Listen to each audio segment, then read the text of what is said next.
Estamos em época de Natal e às vezes eu, lendo algumas coisas, eu fico imaginando o que passa na cabeça das pessoas, porque quando você vê alguns comentários que Natal é uma festa pagã, que Natal é isso, que Natal é aquilo, e trazem contextos históricos sobre o Natal. De qualquer forma, e eu quero ser muito justo e respeitar opiniões, mas de qualquer forma nós não podemos negar de maneira alguma que Jesus nasceu. E se Natal é 25 de dezembro, ou se é 24, ou se é em outubro, ou se é em setembro, não importa, essa data foi escolhida e é uma data que nós relembramos aquilo que Jesus fez por nós. Para aqueles que não se lembram muito bem, Paulo nos fala que ele deixou toda a sua glória, toda a sua majestade, humilhou-se a si mesmo, tomou forma de servo, e como servo veio à terra e foi levado à morte, e morte de cruz, fazendo menção à maldição que estava na cruz. E por causa disso, Deus deu a ele um nome que é sobre todo o nome. E Paulo diz que todo joelho se dobrará e toda língua confessará que Jesus Cristo é o Senhor, para a glória de Deus Pai. Não importa o dia, não importa como ele nasceu, não importa, o que importa para nós cristãos, ele nasceu e ele vive para sempre. Amém? Mas eu quero voltar à história. Abra sua Bíblia comigo no Evangelho segundo escreveu Mateus, o primeiro dos 4 evangelhos, o primeiro livro do Antigo Testamento. Nós vamos para o capítulo 1, primeiro livro do Novo Testamento, capítulo 1. Nós sabemos que Jesus nasceu, e eu diria que ninguém duvida disso, mesmo aqueles que não creem nele como Senhor, sabem que pelo menos como um fato histórico ele nasceu. E nós sabemos que todos os fatos históricos foram divididos entre antes do seu nascimento e depois do seu nascimento. Nós sabemos ainda que ele se tornou um ponto de referência universal. Ele mudou o calendário da história. Existe um tempo antes de Cristo e um tempo depois de Cristo. Nós sabemos quanto a sua existência, existe um comum acordo entre todas as religiões. Se você procurar qualquer um, ele vai dizer: não, Jesus nasceu, ele viveu aqui, independente da crença dessa pessoa. Mas quanto ao propósito da sua vinda, é que nós vamos encontrar diversas discordâncias. Mas nessa manhã eu quero falar um pouquinho do propósito da vinda de Jesus. No capítulo 1 e no versículo 18 de Mateus, versículo 18, diz assim: ora, o nascimento de Jesus Cristo foi assim: estando Maria, sua mãe, desposada com José, antes de se ajuntarem, achou-se ter concebido do Espírito Santo. Então José, seu marido, como era justo e não queria infamar, a não queria infamar, intentou deixá-la secretamente. E projetando ele isto, eis que em sonho lhe apareceu um anjo do Senhor, dizendo: José, filho de Davi, não temas receber a Maria, tua mulher, porque o que nela está gerado é do Espírito Santo. E dará à luz um filho, e chamarás o seu nome Jesus, porque ele salvará o seu povo dos seus pecados. E tudo isto aconteceu para que se cumprisse o que foi dito da parte do Senhor pelo profeta, que diz: eis que a virgem conceberá e dará à luz um filho, e chamá-lo-ão pelo nome de Emanuel, que traduzido é Deus conosco. E José, despertando do sonho, fez como o anjo do Senhor lhe ordenara, e recebeu a sua mulher, e não a conheceu, até que deu à luz seu filho, o primogênito, e pôs-lhe por nome Jesus. Amém? Meus irmãos, falar do nascimento de Jesus parece algo simples, e é, até porque todos nós sabemos da história de Jesus. Mas eu queria falar de algumas particularidades, ou algumas características específicas desse acontecimento, porque nós sabemos que Jesus nasceu, porque nós sabemos que Ele esteve aqui, porque nós cremos nele como Messias. Mas quando nós olhamos as Escrituras, quando nós lemos aqui, e em detrimento de tudo que está acontecendo hoje, de tudo que ocorre no nosso mundo hoje, porque eu não posso falar no nosso país, porque isso a globalização fez com que as notícias e as informações corressem tão rápido. Hoje nós temos um evangelho para cada gosto. Se você quer um evangelho de cura, existe uma igreja para pregar cura, só cura. Todos os cultos vão ser voltados para isso. Se você quer um evangelho de prosperidade, existem igrejas que pregam esse evangelho também. Dê isso e receba isso em troca, faça isso e vai ter isso em troca. E nós temos evangelhos para todos os gostos. Mas qual é a finalidade da vinda de Jesus? Por que é que Deus, quando lá no jardim do Éden a mulher, ou melhor, o homem pecou junto com a mulher, e Deus fez uma promessa em Gênesis 3:15 que haveria inimizade entre o homem, ou a semente da mulher, e a serpente, mas a semente da mulher viria um que esmagaria a cabeça da serpente. Dali para cá nós temos inúmeras profecias falando sobre o nascimento de um que seria rei sobre Israel. Agora, quando nós lemos essa história aqui, porque muitos acontecimentos foram muitos anos, talvez milhares de anos até que Jesus viesse. E aí vem o versículo 18 de Mateus 1. Ora, o nascimento de Jesus Cristo foi assim: estando Maria, sua mãe, desposada com José, ela era noiva de José, e para quem não sabe, a idade de Maria era entre 13 e 14 anos de idade. Ela era uma menina, ela não era uma mulher, ela era uma menina. O homem, no judaísmo, ele alcança a sua maturidade espiritual aos 12 e a mulher aos 13. E aos 13 anos, sendo prometida para alguém, já estava pronta para casar. Ela já era prometida, ela estava desposada, porém não tinha se ajuntado com José ainda. E aí, antes que eles se ajuntassem, a Bíblia diz que ela se achou concebida, ou que ela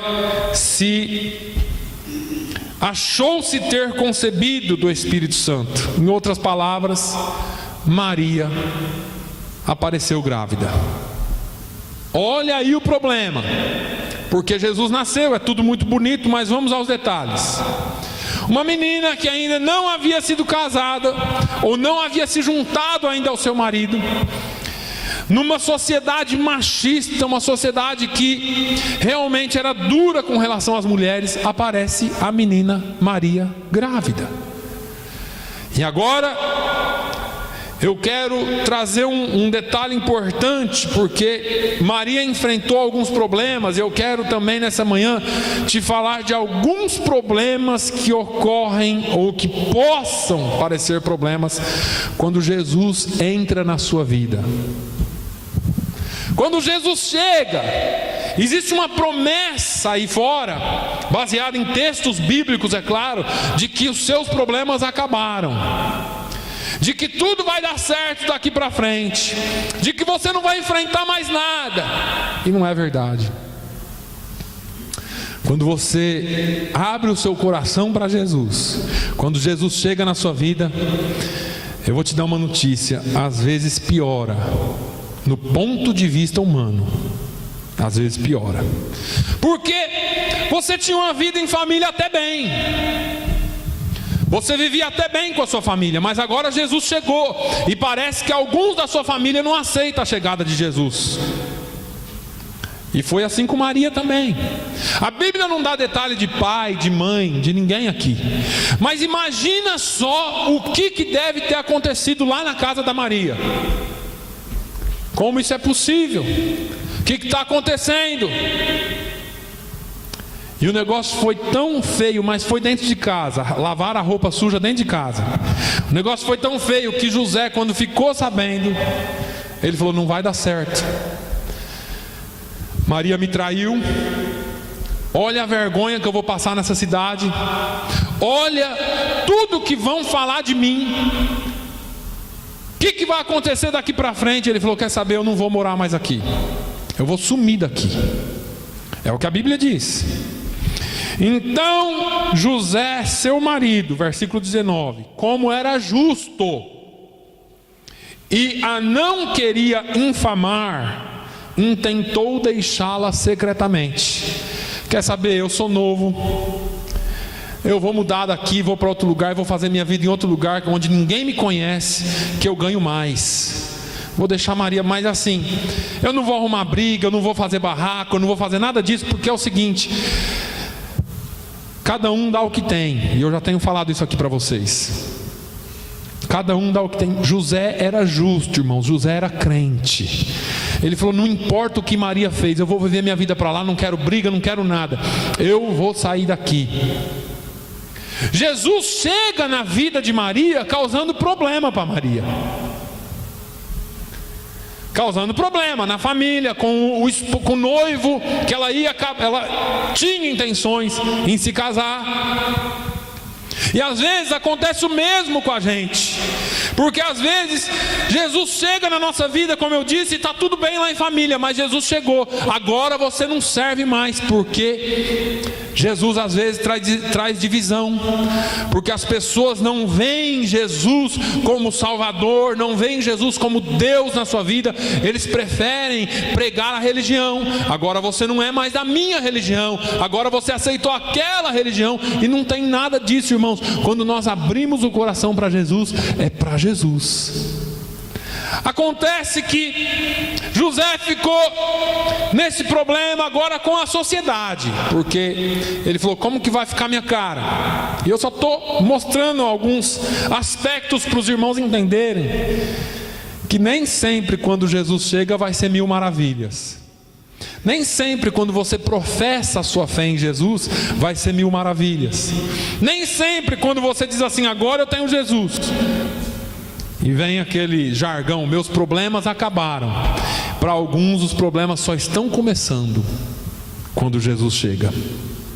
Só estão começando.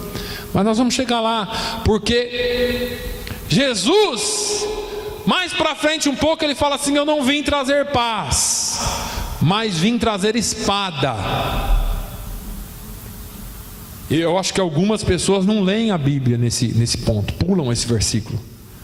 Porque eu não estou dizendo que tudo vai ser guerra na sua vida, e não sou pregador apocalíptico aqui, dizendo que pronto, agora é tudo desgraça na sua vida, não.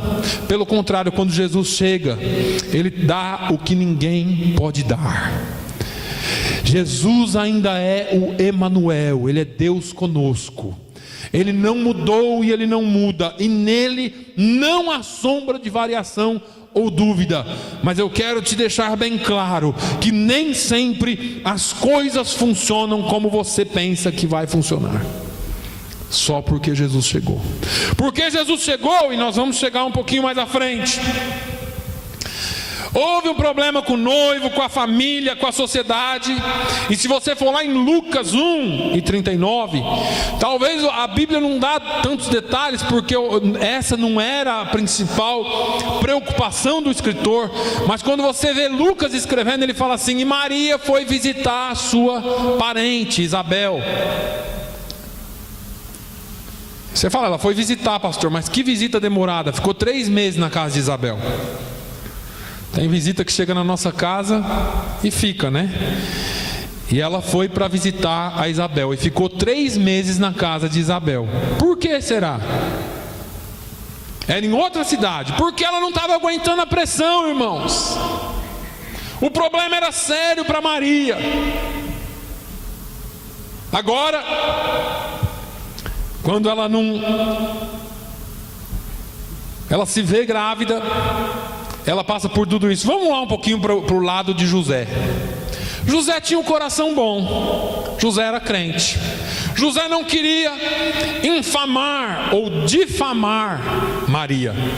José fez o que eu falei que ele ia fazer. Bom, eu não vou brigar. Quanto menos pessoas puder saber disso, melhor. Eu vou sair, que ela viva. Eu não quero tornar Maria mal falada, porque apesar do que ela fez comigo, eu não preciso fazer o mesmo com ela. Deixa Maria, eu vou viver em outro lugar. Só que aí vem o próximo versículo, ou mesmo ainda, versículo 20: e projetando ele isto, eis que em sonho lhe apareceu um anjo do Senhor, dizendo: José, filho de Davi, não temas receber a Maria tua mulher, porque o que nela está gerado é do Espírito Santo. E dará à luz um filho, e chamarás o seu nome Jesus, porque ele salvará o seu povo dos seus pecados. Eu quero nessa manhã, como eu disse para os irmãos, falar sobre o que Jesus veio fazer na terra. Por que Jesus veio? Quando nós lemos Isaías capítulo 9, se você quiser abrir aí e acompanhar um pouquinho comigo, Isaías no capítulo 9, nos versículos, o versículo 2, diz assim: o povo que andava em trevas viu uma grande luz, e sobre os que habitavam na região da sombra da morte resplandeceu a luz.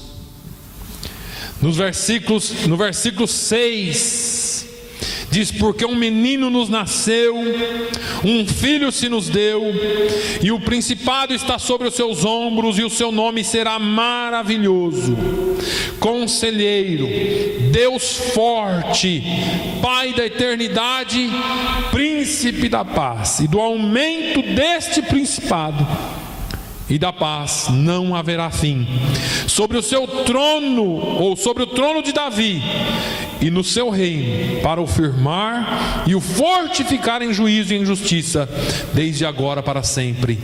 O zelo do Senhor dos exércitos fará isso. Essa profecia já dava conta das funções, ou o porquê da vinda de Jesus. Versículo 2: o povo que andava em trevas viu o que? Uma grande luz. E sobre os que habitavam na região da sombra da morte resplandeceu a luz.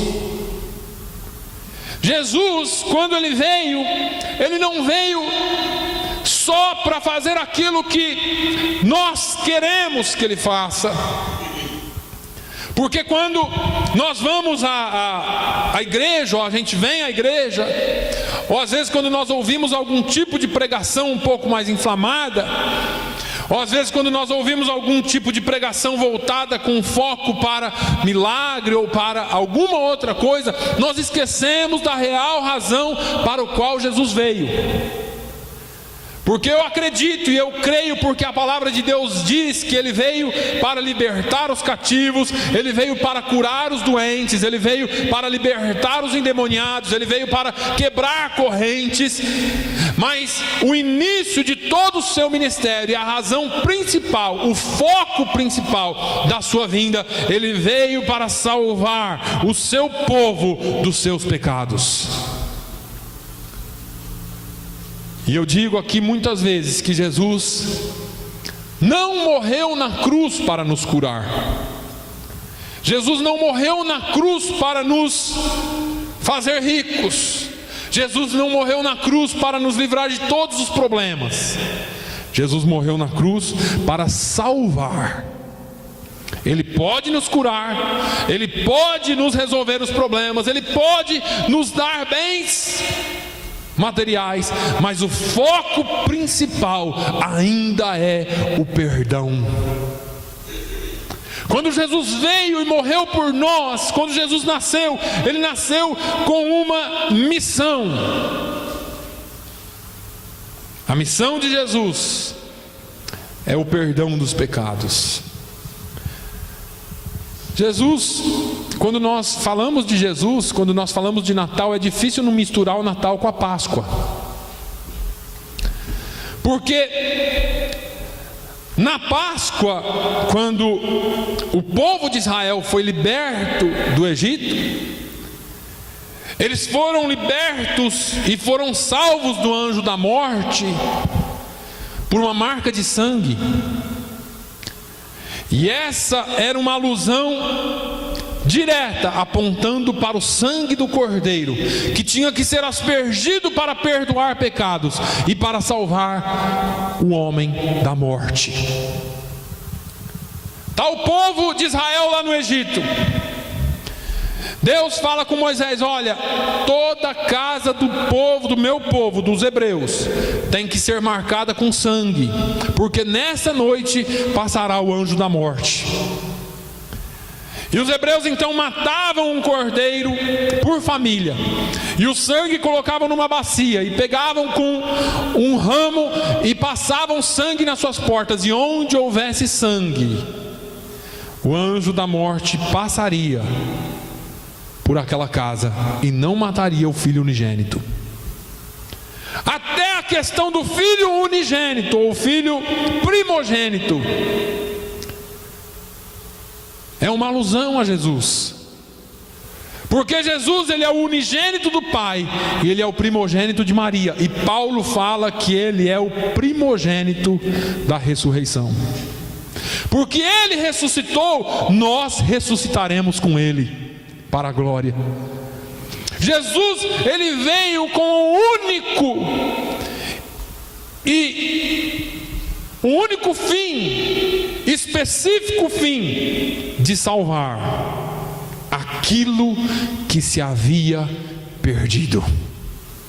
Quando Jesus veio, parece ter causado muitos problemas. E José, eu gosto de lembrar disso, porque José logo tentou pôr Jesus de lado.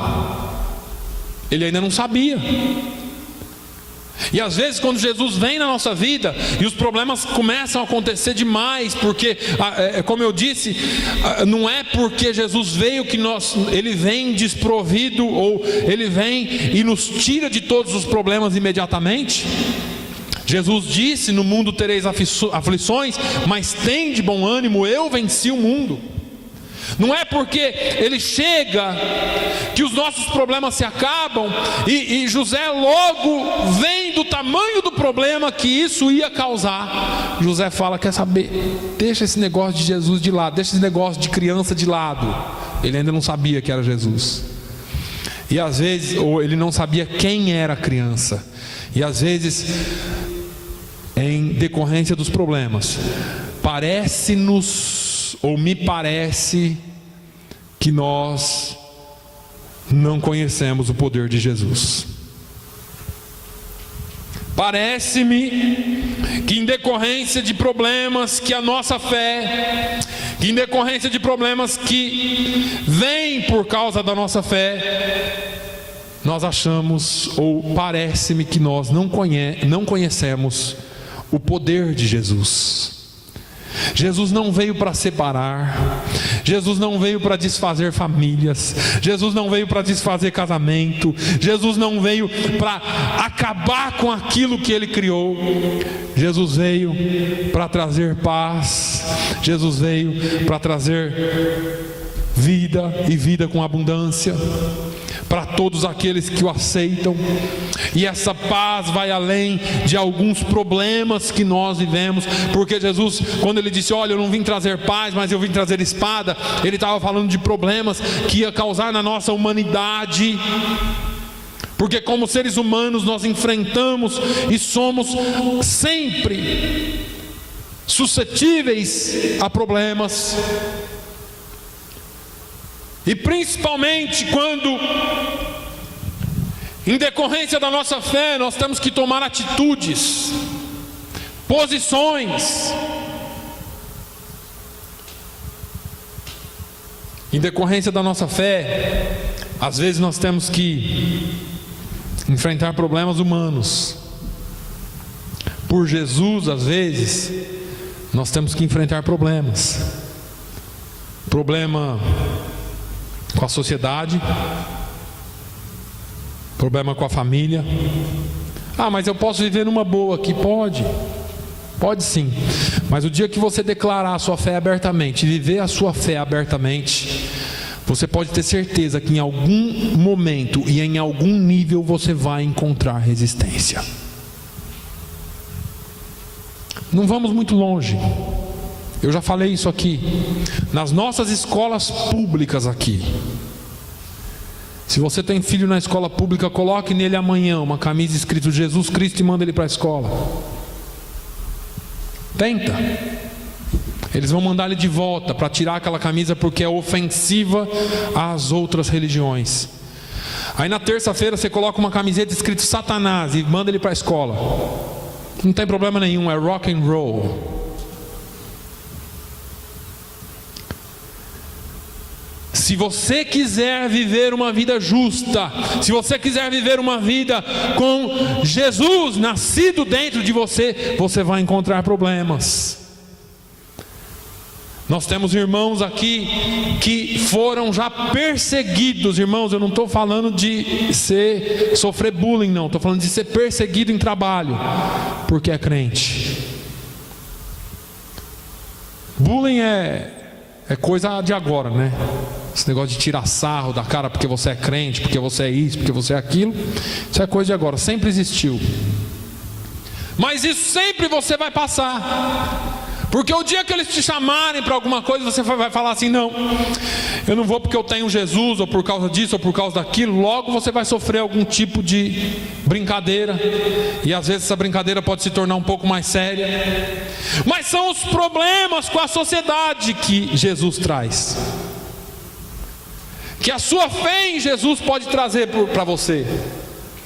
Só que Jesus nunca disse que a presença dele não traria esse tipo de coisa.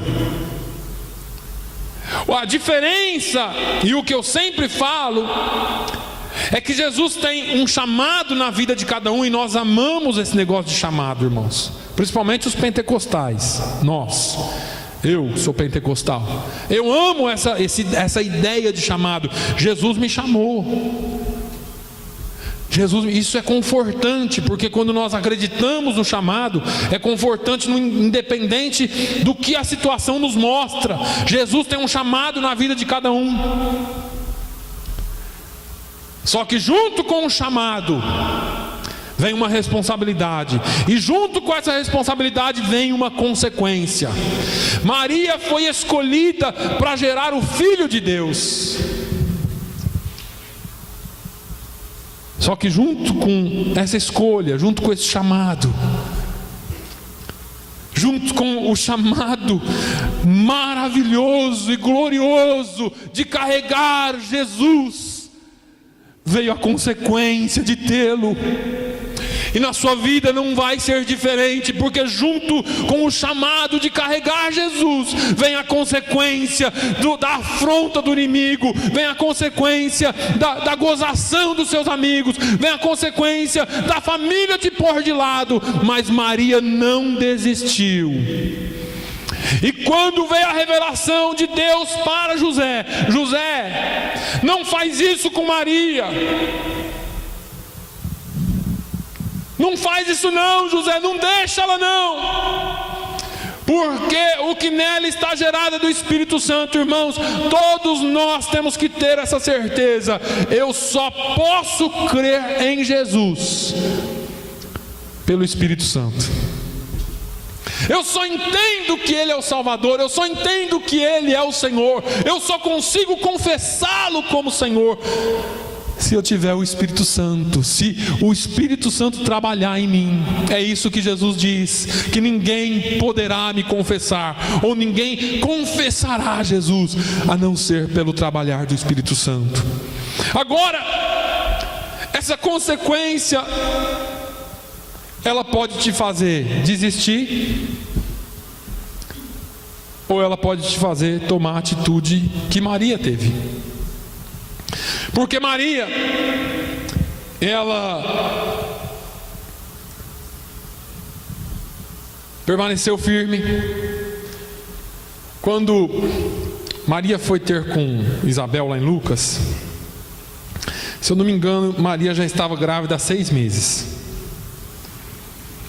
Ela ficou na casa de Isabel 3 meses, ou quase 3 meses, pronta para receber, ou pronta para nascer Jesus.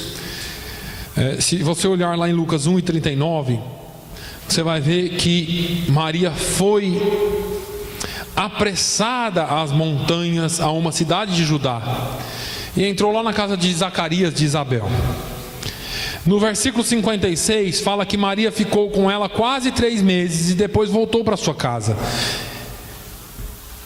Veja que logo depois João Batista nasce e depois nasce Jesus. Ou seja, nasceram, eles tinham a mesma idade, talvez diferença de poucos dias. Só que quando Maria vai visitar Isabel, a Bíblia diz que quando ela chegou e cumprimentou Isabel, o bebê que estava na barriga de Isabel, que era João Batista, pulou. E a Bíblia diz que Isabel foi cheia do Espírito Santo. Agora, você imagina a condição de Maria. Talvez triste, não aguentava mais a situação, não aguentava mais a pressão da família, não aguentava mais a pressão daqueles que sabiam da situação dela. Ela resolve ir para a casa de Isabel e ficar lá um tempo, porque a Bíblia fala que ela foi apressada, ela quase que fugiu do lugar que ela estava. Eu imagino Maria no caminho pensando assim: eu vou chegar lá e vou falar para ela tudo que eu tenho sofrido, eu vou chorar no ombro dela, porque afinal de contas ela é uma parente minha e talvez ela entenda o que eu estou passando. Eu vou chegar lá e vou desabafar com ela, e talvez eu tenha um momento de paz pelo menos lá.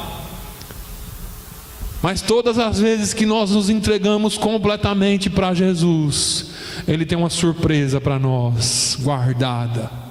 Maria foi para desabafar com Isabel.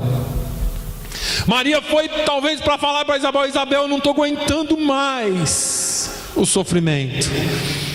Quando ela chegou na porta da casa, que ela bateu na porta, Isabel veio, ela falou: oi Isabel. O bebê saltou e Isabel começou a profetizar para Maria aquilo que o anjo já tinha profetizado para ela. Agora Isabel fala e exclamou com grande voz e disse: bendita és tu entre as mulheres, e bendito é o fruto do teu ventre. E de onde me provém isto a mim, que venha visitar-me a mãe do meu Senhor? Olha só esse negócio, irmãos. O anjo vem a Maria e fala para Maria: Maria, o que está dentro de você será gerado pelo Espírito Santo. Bendita sois vós entre as mulheres. E fala tudo aquilo para ela. Agora ela vem a Isabel, talvez triste, porque quantas vezes Deus fala com a gente hoje, e por causa dos problemas da vida que você vai acumulando, chega uma hora que você até esquece aquilo que Deus falou, de tão forte que é a caminhada, de tão pesada que é a caminhada. E aí você tenta fugir da presença daqueles que estão te pressionando. E quando você chega pensando que você vai chorar, que você vai ter tristeza, que talvez você vai ter um ombro amigo só, você chega lá e Deus tem uma palavra para você, confirmando aquilo que Ele já havia te falado. Maria, bendita seja tu entre as mulheres. Bendito é o ventre do teu ventre, ou é o fruto do teu ventre.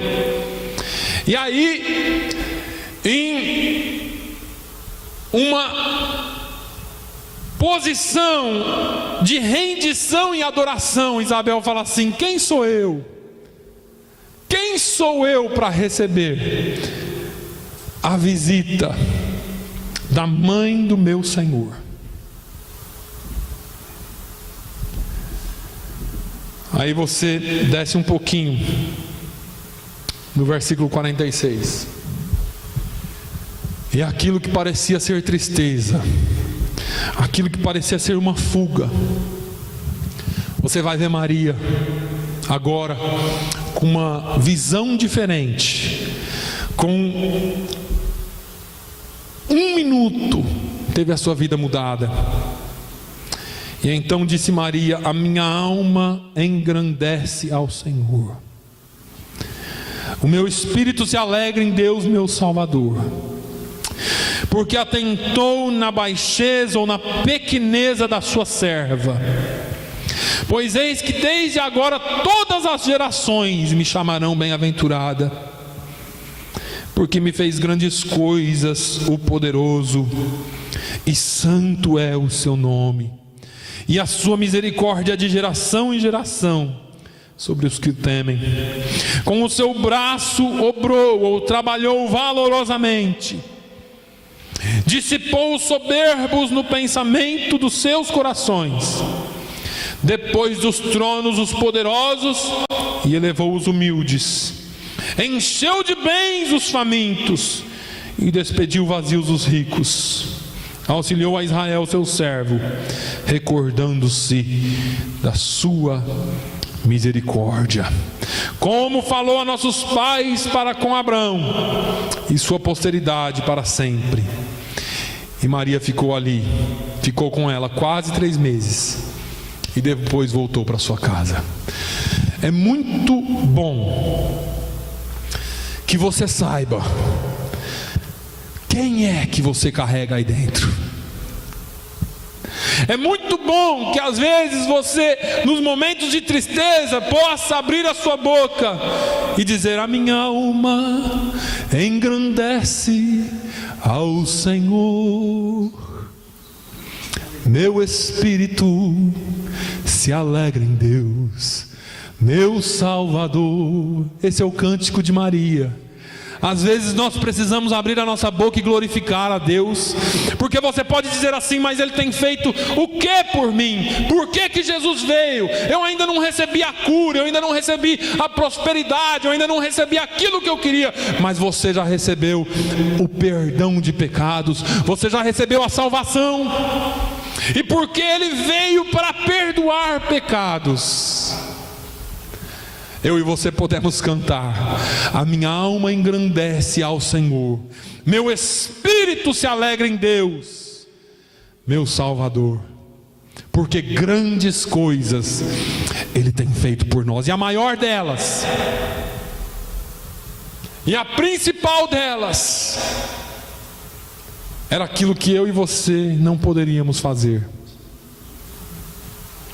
Era aquilo que eu e você não conseguiríamos fazer jamais, porque nós poderíamos continuar matando cordeiros todo ano, e o cordeiro encobriria, o sangue do cordeiro encobriria o teu pecado, Mas Jesus não veio para encobrir pecados. Quando Jesus, na sua mocidade, chega junto ao Rio Jordão para ser batizado, João Batista diz: eis aí o Cordeiro de Deus que tira o pecado do mundo.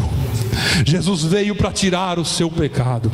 Jesus veio para limpar, para te libertar de uma vez por todas de todos os seus pecados. Jesus veio para lavar a sua alma, para te pôr limpo. Jesus, Ele é o perdoador de pecados. Para que Jesus veio? Por que o Natal? Por que esse dia? O dia não importa, mas eu sei que Ele veio porque Ele salvará o seu povo dos seus pecados. Acabou o sacrifício. Pedro fala, e Tiago também fala, que ele colocou, ou ele pregou na cruz do Calvário a cédula, a nota promissória, o bill que estava contra você com todos os seus pecados. Ele pregou na cruz do Calvário e lá ficou, porque ele levou os seus pecados na cruz. Me faz lembrar de quando Martinho Lutero instituiu ou escreveu as 95 teses do protestantismo. Diz a história que Martinho Lutero um dia estava orando no seu quarto, de tanta pressão que ele sofria, e o próprio Satanás se apresentou para ele. E Satanás trouxe uma lista de pecados para ele e disse assim: Martinho Lutero, você fica orando aí, e está aqui a lista dos seus pecados. Estava escrito: você fez isso tal dia, você pensou tal coisa tal dia, e uma lista muito grande de pecados. E ele pegou aquela lista da mão do diabo, leu tudo aquilo e disse: é verdade, tudo isso aqui é verdade. Eu fiz isso tal dia, eu pensei tal coisa tal dia, eu fiquei nervoso tal dia. E Martinho Lutero não respondeu mais palavra. Ele pegou o tinteiro vermelho, a pena, e ele escreveu em cima de todos aqueles pecados. Ele diz: o sangue de Jesus Cristo me purifica de todo o pecado. Esta é a certeza que eu e você temos. Se você não entender mais nada do Evangelho, mas se você entender que Jesus veio para salvar, que Jesus veio para perdoar, que Ele já levou os seus pecados na cruz do Calvário, que a única coisa que eu posso fazer é abrir o meu coração e dizer: vem, Senhor Jesus, mora em mim, faz mudança no meu coração. É só o que você precisa. Feche os seus olhos nessa manhã. Pai, eu te louvo, Senhor. Eu te louvo porque o Senhor fez aquilo que nenhum outro poderia fazer. A tua palavra diz que o Senhor olhou do céu à terra e não viu um justo sequer. Paulo fala aos Romanos capítulo 5 que o Senhor, sendo nós ainda pecadores, o Senhor morreu por nós, pelos nossos pecados. O Senhor não morreu na cruz, ó Deus, para nos apresentar um evangelho fraco, que nos dá coisas. O Senhor não estava preocupado com coisas, com objetos, com valores humanos. O Senhor estava preocupado com o ser humano. Meu Deus, de uma vez que nós entendemos isso, Senhor, que nós possamos entender que o seu sacrifício não foi para me dar algo, não foi para me dar um objeto, não foi para me dar um valor, mas foi para me fazer alguém limpo, sem pecados, justificado na tua presença. Senhor, eu não poderia jamais fazer isso, e nenhum outro ser humano poderia fazer isso, mas somente alguém sem pecado como tu. Somente Tu, Senhor, tem o poder de nos sarar. Senhor, obrigado por ter nascido. Obrigado por ter nascido, Senhor. Nós queremos comemorar o Teu nascimento todos os dias na nossa vida. Não importa o dia, o mês, o ano, não importa nada disso para nós. Nós só queremos Te declarar nesta manhã que nós Te recebemos como Senhor e Salvador das nossas vidas.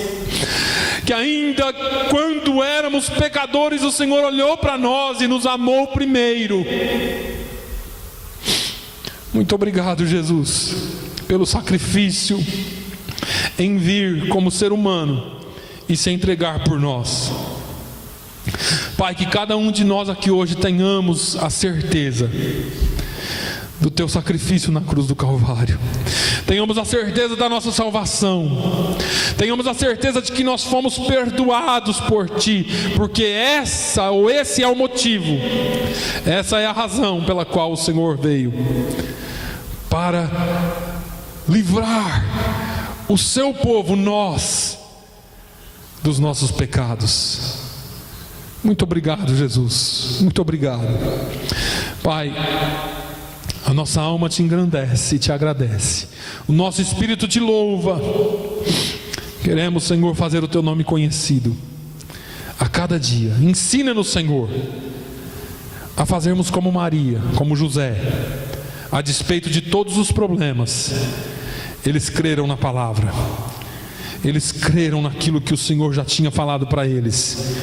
E eles foram portadores da maior bênção que a humanidade pôde encontrar, ou pode encontrar: Jesus Cristo de Nazaré. Obrigado, Senhor, que nesta manhã nós possamos entender isso. Leva-nos em paz. Dê-nos uma semana abençoada. Se tem alguém, Senhor, nos assistindo, onde quer que esteja, que o Senhor possa nascer nos corações, que o Senhor possa perdoar os seus pecados, e que essa vida tenha uma vida abundante na Tua presença. Pai, eu oro também pelo meu colega, meu amigo Luiz Carlos. Não sei qual que é a situação dele, mas eu sei, Senhor, que ele teve um problema de saúde. Visita ele onde ele estiver e faça a Tua vontade, no nome de Jesus. Oro também pela irmã Aldina, que o Senhor continue a fortalecer a irmã Aldina. Que o Senhor continue a fortalecer os nossos irmãos que precisam, Senhor, de cura, precisam de fortalecimento físico. Nós cremos que o Senhor cura. O Senhor não mudou, o Senhor é o mesmo hoje. O mesmo que foi ontem, é hoje e é eternamente. Pai, visita cada um dos nossos familiares, dos nossos irmãos que precisam de uma cura, precisam de um fortalecimento, e traga o Senhor para Te adorar.